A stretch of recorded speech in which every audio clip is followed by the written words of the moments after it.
Com certeza você já ouviu falar nas Sete Maravilhas do Mundo Antigo, que são construções imponentes do passado da humanidade que tinham grande importância e significado para as civilizações da época, além de serem, do ponto de vista arquitetônico, realmente construções maravilhosas. Porém, das maravilhas do mundo antigo, apenas uma resistiu até os dias de hoje, que no caso é a Pirâmide de Gizé, no Egito.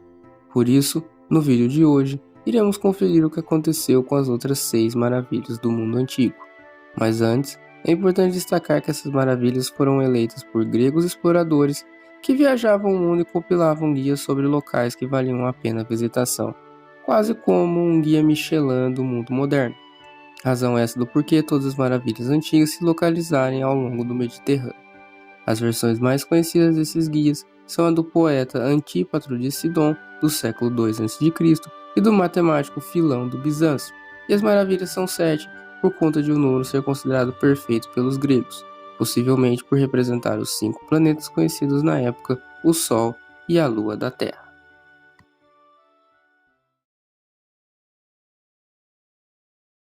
Alexandria era uma cidade localizada na costa do Egito, que contava com um importante porto, com saída e rotas comerciais para todo o mar Mediterrâneo, centro do desenvolvimento e do comércio da época. Fundada por Alexandre o Grande em 331 a.C., a cidade contava com rochas à sua volta e águas rasas, o que levou à necessidade de construir uma sinalização apropriada para manter o ritmo do porto, sendo esse o próprio farol de Alexandria. Erguido na ilha vizinha de Faros, Ptolomeu II contratou o arquiteto Sóstrato de Cnido para a construção do farol, que demorou bastante tempo para ter sua obra finalizada. O farol contava com 140 metros de altura e era a segunda maior construção do homem, perdendo apenas para a Pirâmide de Gizé. A torre era composta de uma base quadrada, um meio octagonal e o topo cilíndrico, onde se acendia uma fogueira que permitia a visibilidade a até 48 km de distância, ou 25 milhas náuticas. Seu design serviu até hoje para a construção de faróis modernos, que obviamente não dependem mais de fogueiras. O farol foi destruído devido a terremotos e demais abalos na região, que apesar de só terem desabado no século XV, afetaram sua estrutura de forma irrecuperável ao longo do tempo. Em 1994, arqueólogos franceses descobriram enormes pedras ao redor de Faros, que possivelmente pertenceram à antiga estrutura.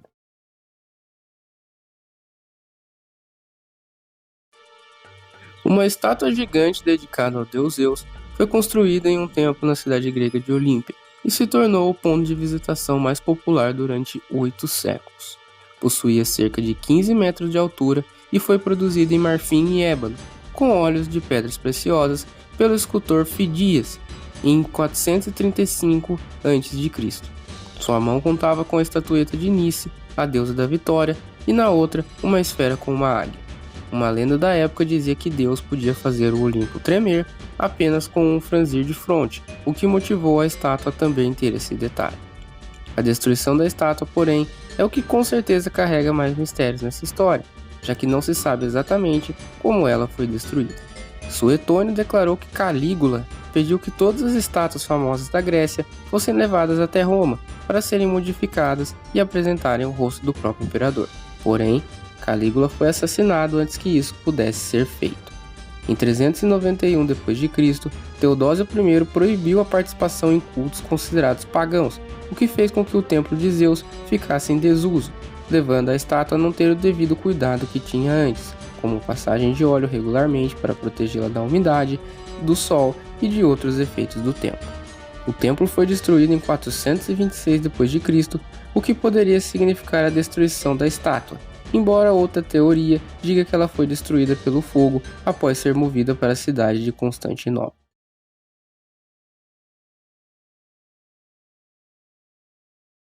Se trata de uma tumba construída pela viúva Artemísia em homenagem ao seu marido, que coincidentemente era também seu irmão.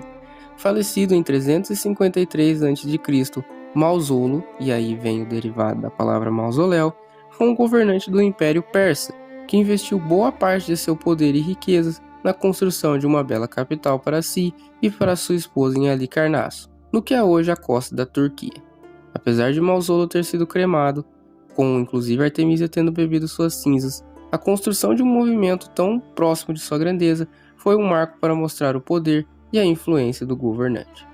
A estrutura foi projetada pelos arquitetos gregos Satírios e Pítios, sendo feito de mármore branco e erguida em uma colina de frente para a capital que Malsolo havia construído, tendo 3 níveis que combinavam os estilos arquitetônicos egípcio, grego e lício. O primeiro nível contava com 20 metros de altura e formava uma base de degraus que levava ao segundo nível, rodeado por 36 colunas. O teto tinha a forma de uma pirâmide e uma escultura de uma carruagem, sendo puxada com 4 cavalos, totalizando 41 metros de tumba. O mausoléu permaneceu intacto por 16 séculos, resistindo à invasão de Alexandre em 334 a.C. e a ataques de piratas, até que uma série de pequenos terremotos destruiu partes importantes da estrutura, fazendo com que a mesma ruísse e tivesse apenas sua base já em 1404. Cavaleiros templários construíram um castelo no século XV e o reforçaram 2 vezes com pedras do mausoléu original, em 1494 e 1522. Hoje em dia, no castelo de Halicarnasso, funciona um museu de arqueologia submarina, na atual cidade de Bodrum, Turquia.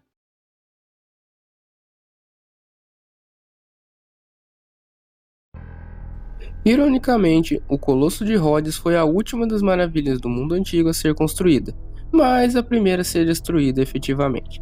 Tratava-se de uma estátua do deus do Sol Hélio, construída durante 12 anos pelo escultor Cares de Lindos, para celebrar uma vitória em uma guerra que durou cerca de 1 ano. É dito que os cidadãos de Rhodes venderam pertences e armas dos inimigos derrotados para ajudar a pagar pela estrutura, que tinha 32 metros de altura e possivelmente segurava uma tocha ou uma lança. Muitos representam Hélio com as pernas abertas e os barcos entrando por elas no canal, mas é dito que isso seria impossível com técnicas da época. Tendo durado cerca de 60 anos, o Colosso de Rhodes não resistiu a um forte terremoto que atingiu a região em 226 a.C., com a estátua sendo destruída e os cidadãos optando por não reconstruí-la, pois um oráculo havia dito que a estátua tinha ofendido o deus Hélio. As ruínas da estátua permaneceram então no chão por 800 anos, sendo objeto de turismo e curiosidade de todos, mesmo que ainda não estivesse mais de pé. Forças inimigas terminaram de vender as peças da estátua no século VII, se utilizando de cerca de 900 camelos para carregar todos os fragmentos. E comentando um pouco da cidade em si, hoje Rhodes é uma ilha histórica localizada no Mar Egeu e sendo parte da Grécia. É possível verificar que boa parte da ilha ainda mantém a sua história intacta, mas não é possível contar com nenhuma peça atual da estátua, ainda que existam outras estruturas que valem a pena ser visitadas.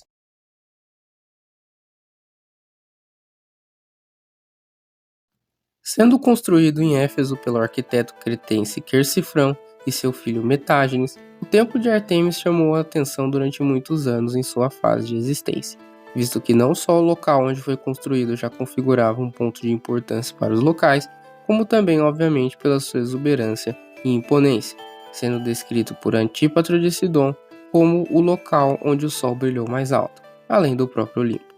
Tendo 127 colunas de mármore com 20 metros cada, por muito tempo foi um orgulho para os cidadãos de Éfeso, sendo que o templo passou por algumas reconstruções e remodelações após danos causados por um incêndio e por abalos sísmicos da região.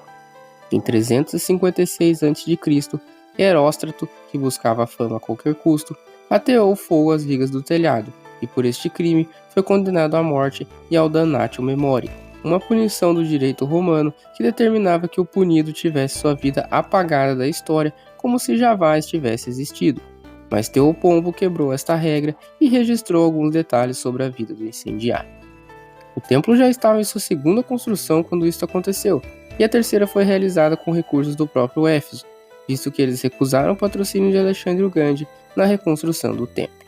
Durando até 269 d.C., o templo foi destruído em uma invasão dos povos godos, uma tribo germânica. Seu destino após este acontecimento é incerto, sendo que o templo pode ter sido reparado ou não, já que peças da construção foram encontradas em outros monumentos, como colunas na Basílica de Santa Sofia, em Constantinopla, que hoje em dia é a cidade de Istambul, na Turquia. A localização original do templo conta com apenas uma única coluna solitária da época, das originais 127, no que hoje é a cidade de Selçuk, também na Turquia. Outras peças do templo original também podem ser encontradas em alguns museus da Inglaterra, como se já era de esperar.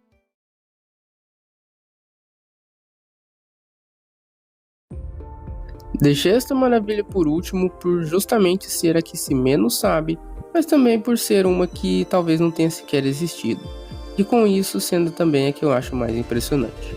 Trata-se de uma construção de 6 pavimentos sobrepostos que abrigavam uma extensa gama de fauna e flora, tendo sido construído pelo rei Nabucodonosor II em homenagem à sua esposa Amites, que vinha de uma região montanhosa com diversas florestas e sentia saudade de apreciar esse tipo de paisagem. O jardim então foi erguido às margens do rio Eufrates, utilizando um moderno sistema de irrigação para mantê-lo sempre verdejante, sendo que Nabucodonosor também se utilizava de escravos para a manutenção de jardim como um todo, servindo como área de refúgio para o rei e sua rainha. Embora já tenha havido registros de que, em poucas ocasiões, plebeus também tiveram a oportunidade de desfrutar das estruturas. E o grande detalhe sobre tudo isso é que não existem evidências concretas da existência do jardim, sendo que se ele de fato existiu, se localizaria no que é hoje a cidade de Hila, no Iraque, e que teria sido destruído em algum momento do primeiro século. Textos do historiador Heródoto, que escreveu sobre a Babilônia próximo do templo de Nabucodonosor II, não mencionam o tal jardim, e que existe a grande possibilidade do mesmo ser apenas uma representação romântica de um jardim oriental. De forma alternativa, o tal jardim que poderia ter existido foi um construído pelo monarca Senaqueribe, conforme defende a historiadora Stephanie Dale, na cidade de Nínive, e próximo à margem do rio Tigre, o que faria dos jardins uma construção de um povo rival dos babilônios, no que se localiza hoje a cidade de Mossul, também no Iraque.